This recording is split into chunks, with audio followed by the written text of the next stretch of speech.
चंपा दीदी, सुने हैं कि आप बहुत ही बढ़िया मेहंदी का डिजाइन बनाती है, तो क्यों ना आज के इस बढ़िया ओकेजन पर आप नंदिनी दीदी से शुरुआत कीजिए।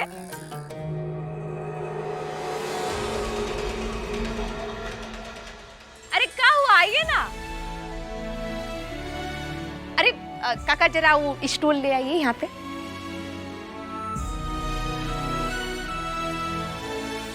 और चंपा दीदी ध्यान से कोनो टेढ़ा मेढ़ा डिजाइन मत बनाइएगा, पता ना वरना रानी सब बहुत ही गुस्सा हो जाएंगे। बनाइए बनाइए।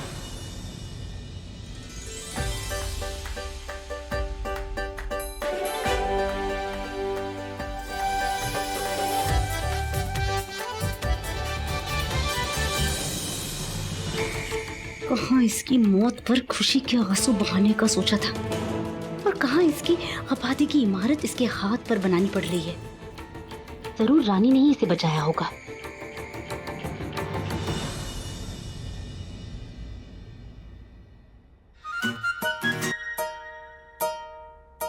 अरे चंपा दीदी का है, अब डिजाइन तो बढ़िया बनाई है लेकिन नाम कहाँ लिखा है पति का? पति का नाम तो लिख दो जरा। जयराजा बाबू का जे और नंदिनी दीदी का एन, और साथ में एक तो छोटा सा प्यारा सा दिल भी बना दीजिए।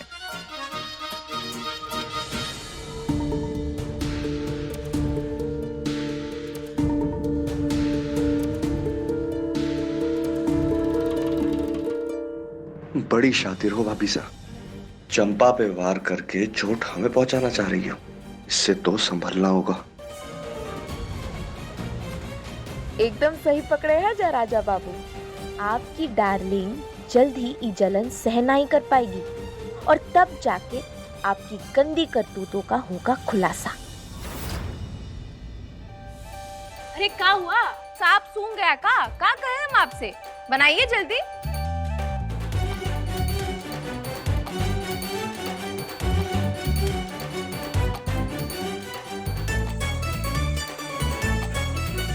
हाँ, अब प्यारा सा छोटा सा जैसा कहते दिल, वो बना दीजिए।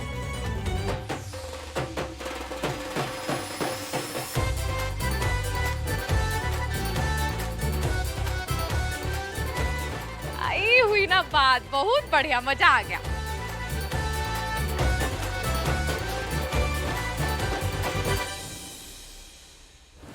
अरे कब तक दबाओगी चंपा दीदी, कभी तो फूटेगा ही गुस्सा तुम्हारा।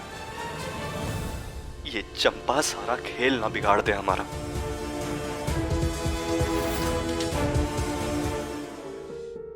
हमें आप सबसे कुछ जरूरी बात करनी है। कोई नया गेम खेलने का मन तो नहीं है तुम्हारा?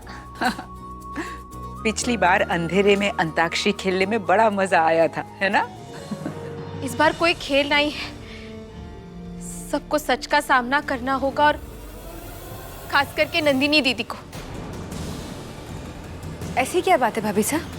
नंदिनी दीदी, हमारा रिश्ता शुरुआत से चौचक नहीं था।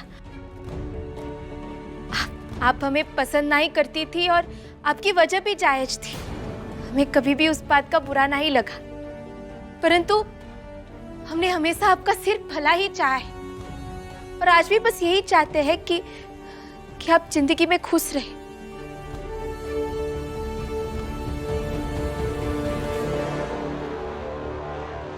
बात क्या है रानी? काश हमारे कह देने से सब कुछ सही हो जाता रानी साहब, परंतु ऐसा नहीं है। नंदिनी दीदी को अपने पति जयराजा बाबू पर अटूट विश्वास है। हमने भी बहुत कोशिश किया विश्वास करने की, परंतु जिस बात का डर था वही हुआ।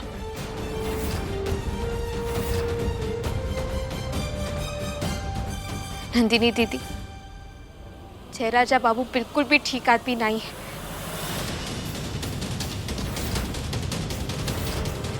ये आदमी आपके भरोसे के लायक नहीं है, धोखा दे रहा है आपको, खेल रहा है आपके प्यार के साथ, आपकी फीलिंग्स के साथ। आपको पहले भी समझाने की कोशिश किए थे हम नंदिनी दीदी, डॉक्टर साहब और हम आपके ब्याह से पहले आपको बहुत समझाए, परंतु आप मानी नहीं।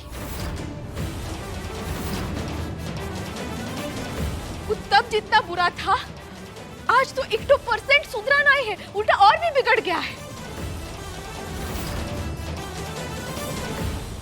ये आदमी है ना, किसी का भी पति बनने लायक नहीं है।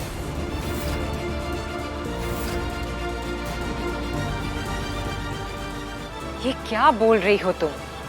बहू रानी, आपकी जय से कोई बात हुई? उन्होंने आपसे कुछ कहा? रानी, एकदम से जय पर इल्जाम, हम कुछ समझ नहीं पा रहे हैं, क्यों? रानी साहब, आप जानती हैं रानी कभी झूठ नहीं बोलेंगी। मानते हैं वीर कि रानी झूठ नहीं बोलेंगी, लेकिन अगर वो इतना बड़ा इल्जाम लगा रही हैं तो कोई सबूत तो होगा ना। और अगर नहीं होगा सबूत तो क्या रानी साहब, तो आप बात को मानेंगे नहीं? हम सब जानते हैं कि रानी जो कुछ भी करती है इस घर की भलाई के लिए करती है, हमारे फायदे के लिए करती है, वो चिंता करती है हमारे परिवार के लिए। आप सब जानते हैं ये बात। वो तो सही है वीर, लेकिन जय भी हमारे दामाद है ना। सबूत के बिना हम उन पर इल्जाम कैसे लगा सकते हैं? सबूत है हमारे पास।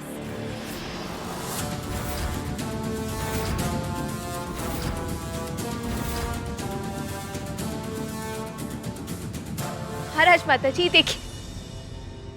ऐसा क्या सबूत है भाभी साहब के पास? देखिए,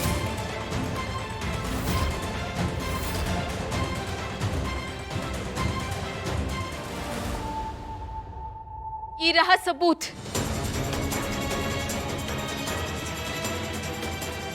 अब किसी को कोनो सवाल पूछने की गुंजाइश ही नहीं रहेगी। अपनी आंखों से देख लीजिए। क्या है ये रानी?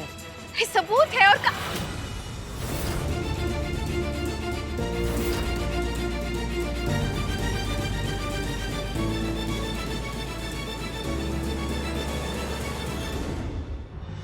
एक तो मिनट, हमने फोटो लिया था, यहीं कहीं होगा।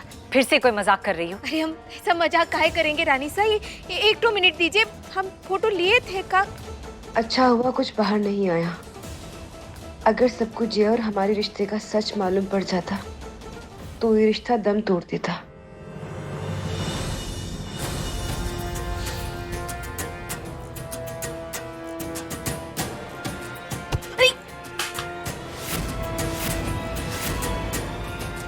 माफ करना बहू रानी जी, गलती से हो गया।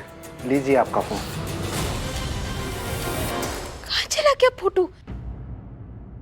फोटो नहीं मिलेगा भाभी साहब, क्योंकि ऐसा कोई फोटो है ही नहीं। बकवास बंद करो जैसे, अपनी आंखों से देखे हैं हम। आंखों को धोखा भी तो हो सकता है ना भाभी साहब, लेकिन ठीक है, आप नहीं मानेंगी। एक्चुअली ना, गलती आपकी नहीं, आपको तो हम शुरू से एक आग नहीं भाए। हमेशा से हमसे नफरत करती आई हैं आप और हमारे साले साहब। पर कम से कम अपनी बहन से तो प्यार कर सकते थे ना आप। अगर चाहते तो उनकी खुशी में खुश हो सकते थे, लेकिन नहीं। जयसिंह को यहाँ बुलाकर अपने घर में ठहराकर दिन रात बेइज्जती करने में बहुत मजा आता है आप सबको। झूठ मत बोलो आप। नंदिनी दीदी, आप तो सारा सच जानती है ना। हाँ, तो काहे चुप बैठी है? आप सबको सच बता दीजिए, हम हैं आपके साथ, हम सब आपका साथ देंगे। सच्चाई तो नंदिनी बता चुकी है कि वो हमारे साथ बहुत खुश है, लेकिन आपसे हमारी खुशी देखी नहीं जाती। जलन होती है हमें सुखी देखकर, इसलिए तो अलग करना चाहती हैं आप हमें। ओए, तभी से बात करो, बात को घुमाने की कोशिश मत करना, समझे तुम? तो बात क्या है साले साहब, आप ही बता दीजिए। क्या ये सच नहीं है कि आप और भाभी साहब से नफरत करते हैं? क्या ये सच नहीं है कि भाभी साहब हमारी शादी तोड़वाना चाहती हैं? आपने तो बात की थी ना अपनी बहन से, क्या कहा उन्होंने? कि वो हमारे साथ बहुत खुश है, यही ना? रानी साहब, पॉइंट सिर्फ इतना है कि नंदिनी और हमारी शादी भाभी साहब की मर्जी के खिलाफ हुई है और इनसे ये बात पचाई नहीं जा रही है, इसीलिए ये सब ड्रामा कर रही हैं। अरे ड्रामा तो तुम कर रहे हो, सबकी आंखों में धूल झोंकना चाहते हो, परंतु इस बार कामयाब नहीं होगे तुम। हम कामयाब होंगे भाभी साहब, क्योंकि हम सच बोल रहे हैं और आप झूठ। अरे किस शादी में लड़ाई नहीं होती, लेकिन इसका मतलब ये थोड़ी ना है कि शादी तोड़ दो। राजमाता, आप तो सबसे बड़ी हैं, आप ही बताइए, अगर घर में दो बर्तन होंगे तो कभी ना कभी तो बचेंगे। हम मानते हैं हमसे गलतियां होंगी, अरे इंसान है हम, और गलतियां किससे नहीं होती, लेकिन हमने हर बार अपनी गलती का प्रायश्चित किया। हमेशा हमने अपनी माफी मांगी, नंदिनी को खुश रखा है, उन्हें एक अच्छी जिंदगी दी है। और कैसे साबित करें हम अपना प्यार? ये झूठ की मूरत तो कभी सच बोल ही नहीं सकता। चंपा दीदी, प्लीज सबको सच सच बता दीजिए।